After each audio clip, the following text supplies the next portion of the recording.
and welcome to Rolling with Reviews. I'm Will, and with me as always is the buckaroo bean slinger herself, Sarah. And today we're doing a review of Fliptown. Now if you want to see our two-player perspective and accessibility, check out Rolling with Two, Fliptown. Sarah, tell us a bit about this game. All right. Partner.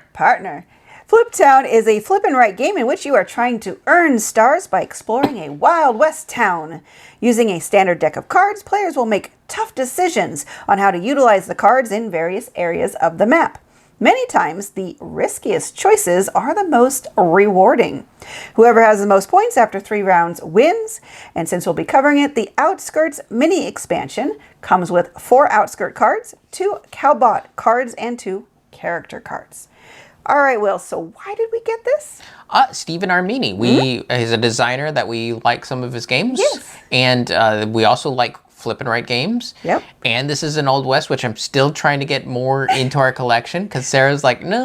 I don't like to shoot people, and most Old West games are about shooting each other. She's like, your hat looks funny. What are those things on your boots? Yeah, so far the best he's gotten is town building games based in the Old West. I'll play those, but he still wants a bit more other Old West rough aspect. And tumble. Yes. So is this going to be the one? Maybe. So what do we like about the game? How the poker deck is used is, I gotta say, a bit brilliant. Yes. I find a lot of games that do Old West will do poker decks cheesy. Yeah. And it's like, did you really? Because that's like, do I really want to play poker? I mean, yes, this kind of plays poker in the world of the game. Yeah. But like, that's the main reason it's used. Yeah, this one is you flip up 3 cards. One card you'll use for its suit. One card you'll use for its value to determine what you mark on your board, and the other one will help you make a poker hand. At the end of a round, you'll have 5 cards, because 5 turns in a round, and based on how well you did on your poker hand, will give you an additional payout. Yes. So all of those combined together feels really slick, very smart, and a nice use of a poker deck. I mean, it just really gives you engaging decision space because it can be really tough. Now, you can modify the cards that you're going to use to mark off in your board, but you can't, I believe, change the poker one. Correct. So you have to be very careful. It's like, oh, I really want to make a decent, if not good, poker hand. So do I have the resources to maybe keep the good card for that and modify the other ones to do the things in the world of the game that you want to do? Yeah, and it does say in the rules that if you find yourself struggling with the poker hand concept, you can play the Texas Hold'em variant where each player starts around with 2 cards face down, and those are their personal 2 cards that they can interchange with the 5 cards they keep to make a 5-card hand. Right, and that does make it easier. Yes. Let's see. There is some comboing. It's not every turn. So that is one of the nice things that we really like about a lot of flip and or roll and write games is an action you do lets you do another action, which might let you do another action. And this game has some of that. Yes. A lot of times it is setting up, but it's when the opportunity presents itself, it's kind of hard not to because it makes you feel really smart. Yes. When everything starts pew, pew, pew, shooting all over the place and things are ricocheting and you hit the spittoon and there's no spittoon. There's no spittoon. But yeah, the comboing is really, really nice. Yes. The world feels very open. Provided you have the resources, you can do the things that you want to do because you'll need money and gold to do different things depending on what it is you're doing. Gold is how you rejigger the cards and bribe the sheriff so he doesn't arrest you at the end of the round. Yeah, because you are all outlaws of some level. And money is how you buy the various things in town and also pay off the sheriff if he does catch you. Right. Oh, the dry erase boards. Okay, these are really high quality. We've played a fair amount. I mean, I don't think we've played, I know we have not played every single roll and or not flip. Even close. Not even close, but we've played quite a lot. Most of them will have more of what I would call a thin mat. Thin mat that feels kind of like laminated, glossy card stock. This is an actual board, and we have not yet played a game that has a dry erase board, and it is nice. Yeah, each player gets a quad fold, essentially chipboard. Yes. with a glossy finish on the top where your town is. Yeah. It's super slick. It is really nice. The other thing that we really, really like is the Outskirts expansion really helps balance out the two-player experience. And we talk more about this in our Rolling with Two video, that the bounties at the normal gameplay can be a little swingy in a two-player game. But using the Outskirts, where two of your bounties are set at the lower value to start with, and you get a benefit on top of it, really balances out so the scores are not so swingy. Did you mention the bounties are like goals? Oh yeah, sorry. These are goals, kind of not end game, because you're trying to achieve, whoever achieves them first. Yeah, be the first to do X. Yeah. And it's very clear as to what that you need to is. do. And the first person to do it gets 7 points. Then you flip it over, and everybody else will get 4 points if they succeed. And there's 3 of these out in a normal game. The problem being in a two-player game, if one person gets like all of them, and the other player maybe gets 1 or 2, but not. Yeah, there's just no catching that other person. There's just no catching up. There's just no way to win. There's too many points there between the two players. So moving 2 of the goals down to 4 points, and the Outskirts benefit being what you gain or lose by being first or not. Yeah, usually it's a free action. Yeah, usually it's a free action. Yeah, and that then leads into it's less scoring, but more combo-y. Yes, so you feel like you get to do more in the game, which is more satisfying. Yes. I think that's everything that we like about the game. So moving on to what we don't like. So the downside to the player boards, everything is tiny. It makes it really hard to learn just because there's so much going on and it's also small. Once you learn and play a couple of games, it becomes easier. Yeah, we got a lot faster. Yeah, our second play was a lot faster than our first one. And it hurt my back a lot less, so I appreciate that because I was bent over trying, because with the board being as big as it was. Where's the thing? Yeah. Where's the thing? It's not something that you're going to really easily pick up. I mean, you could, but for me, I ended up bending over more, so my back hurt, my neck hurt, my arm hurts, everything just kind of hurt after the first game. As my grandmother would have said, there's a hitch in your giddy-up. Oh, yeah, I had a hitch in my giddy-up for a day. Dry erase pens, I don't think these are the worst pens that I've ever seen, but if you're heavy-handed with them, because all the icons are small, you could accidentally cover up things that you need to know. So we just, in general, have ultra-fine tip dry erase pens on hand for all of our roll and write games. So we just used them here because it's such a thinner, finer tip that even if you press a little bit harder, the line is not going to get much thicker. Whereas the ones that come in the game, if you press harder, you're going to get a bigger, fatter line. Yeah, but you did define that if you're careful, these pins are fine. Yes, if you do not press hard and you're very slow and careful at what you're drawing, they do not look that different. Yes. So that's good. This was maybe a me thing and other people like me. I am very risk averse. So there are definitely a lot of the things in this game that I had trouble doing, and therefore I didn't do well the first game because I avoided doing all the risky things. I avoided the Badlands. I made sure to pay off the sheriff or get rid of all my wanted posters. I ended up having a lot of extra resources that I never used because I just wanted to be prepared, but that meant I wasn't actually doing things in the game to earn points. Yeah, there are a lot of elements in this game that you'll have to take on wanted posters just to score more points. Yes. However, at the end of the round, the sheriff card has a face down card. He'll flip up. And if you have more wanted posters than his value, or is that the way, right? Yes. Then he catches you. Right. If you are below or equal. So let's say you have 4 wanted posters and he flips up a 6, you're safe.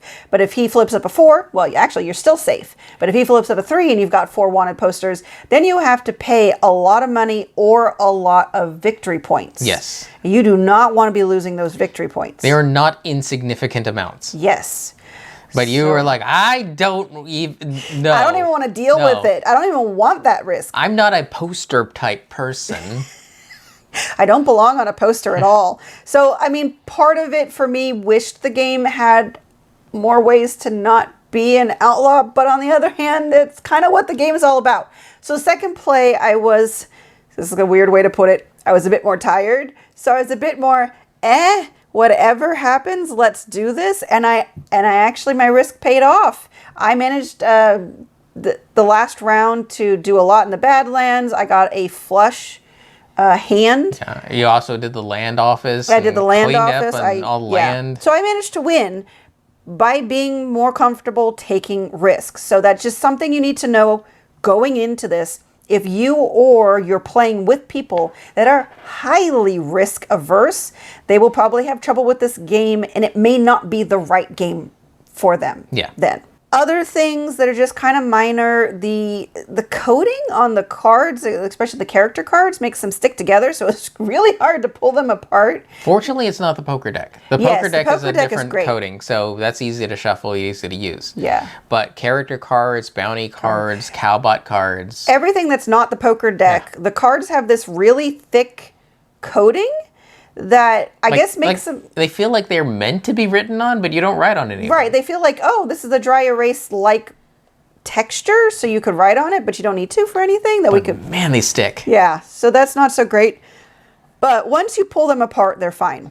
And lastly, we really do like the Outskirts expansion. It's just a little pricey. Yeah, $10 for 8 cards is a bit steep. Yeah.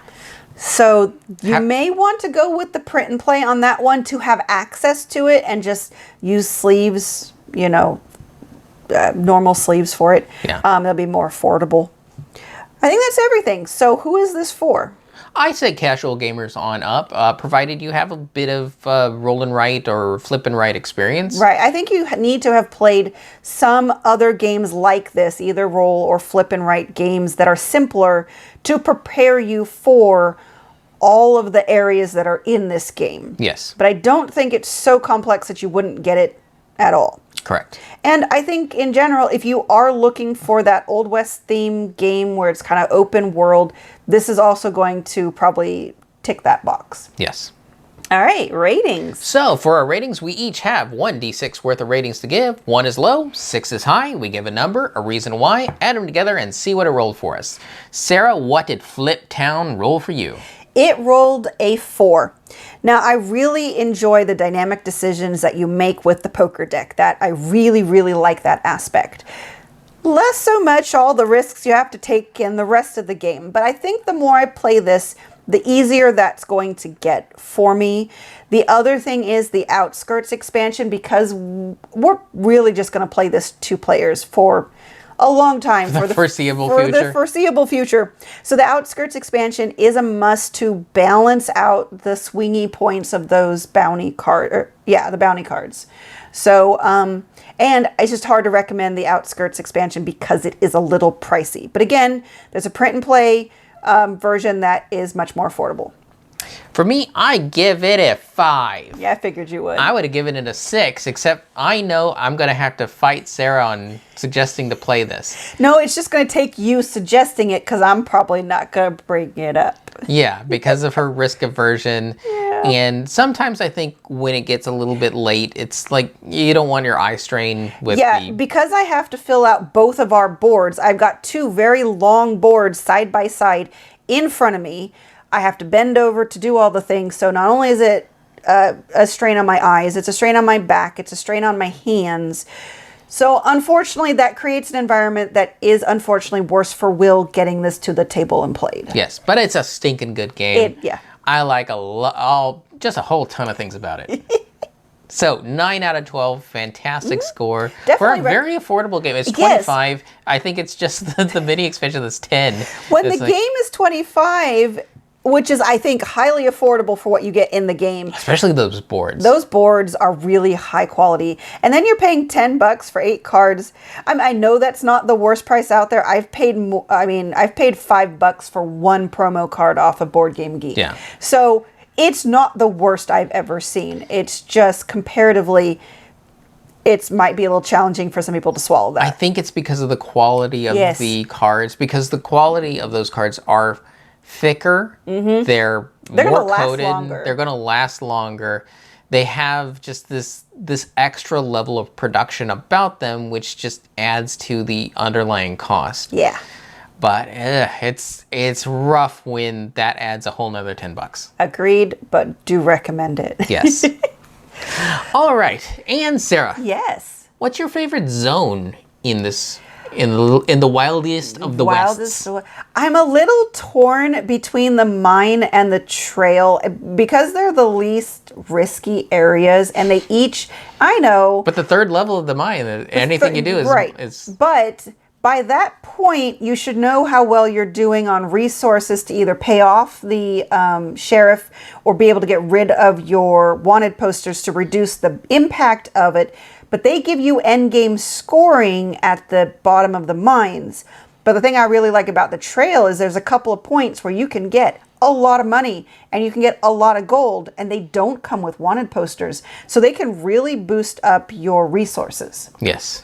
What about you? You like the Badlands? I'm partial on the town. Oh, yeah. It's like a bunch of little mini games kind of thrown in, or just little gadgets that are neat. It's just making sure to get to the right number. And having money. And having money. Yeah, I didn't have any money last game. He's like, I want to go to this town. This building. You have no money. You could go there, but you wouldn't be able to buy anything. What if I pip up to this one? Well, you still have no money and you still can't go there. Oh. I mean, you could have gone there. Yes. It just wouldn't have given you any benefit. And the nice thing is, no matter how, crowded everything is and there's like no good options, you can always still go to the cemetery. Right. And the cemetery will always give you a benefit. You liked reading all the tombstones. Oh, God, those tombstones are the best. They are hilarious. You do have to pick that up to read because they are tiny, but they made me laugh. Yes. And that's it for us. And we've been Rolling with Reviews. If you have any questions, comments, or concerns, you can reach out to us on the various social media platforms at Rolling with Two, that's TWO. We're on Blue Sky, Facebook, Twitter, and Instagram. For Discord, we have a channel on Tabletop Express. Check the show notes for the invite link. If you have time, check out the other content Nanaman has found for you, because remember, he's rolling with you.